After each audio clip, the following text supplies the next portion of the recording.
for mental health since I was about 14. So riding in the DGR, having that background, it was a perfect, everything just kind of fell together with this trip, and that's one of the elements of it. It's crazy, like one thing being different, I wouldn't be here. My rent was finishing in my house, so I was fed up at work.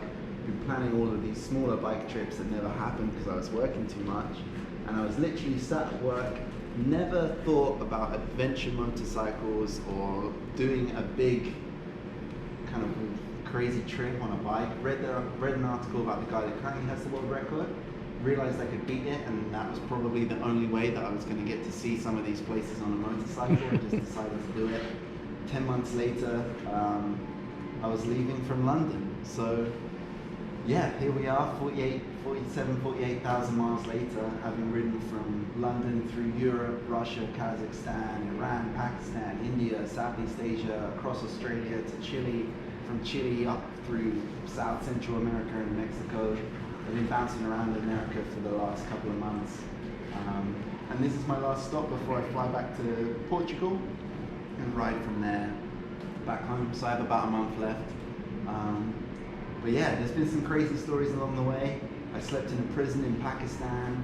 Wow. That's kind of, yeah, it took me 16 hours one day to do 130 miles riding through India in just mud and just crap. All sorts of crazy stuff. And this bike's done it all from 125 degrees Fahrenheit to 15 degrees Fahrenheit, 17,500 feet. It's ridden the 3 highest roads in the world in the Himalayas. Yeah, it's been a long way. But yeah, if anyone has any questions, I'm pretty open. You can ask me anything, down to how many pairs of underwear I have stashed away in that bag there. Do you regret it? No. If I was going to do it again, I'd do it in smaller sections. But because of the world record, it has to be done in one trip, and I obviously only have a certain amount of time before I'm no longer the youngest person to do it. But anyone else that talks to me about it that's not doing it for a world record attempt, I'm like, do it in 3 months, do it 4 months at a time, fly home, get some time to digest it and to process all of the crazy shit that you're going to come across, and then fly back out and get some more time in the saddle. But I don't have any regrets, and especially I can't think of one thing. I've been very lucky along the way. I've met some amazing people. There's points where I've made stupid mistakes, but I don't have any regrets. It's been amazing. Really, the scariest part is finishing, so that's looming at the moment. Yeah. What type of tires are you running here?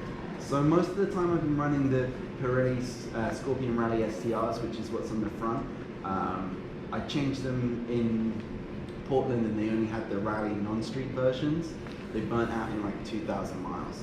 So I decided I'm not really going to be running a lot of off-road between New York and home, so I just put a road tire on the back.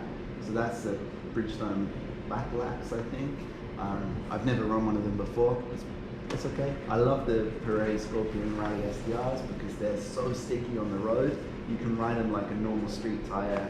You don't get any hum, any like do-do-do-do-do the whole way. But then you take it off-road, and it's pretty capable from like mild off-road, gravel tracks, any of that you can handle. Having the non-street version on the rear was great on all of the off-road parks in America. It hooks up, like blows the street versions away, but it just doesn't last as long.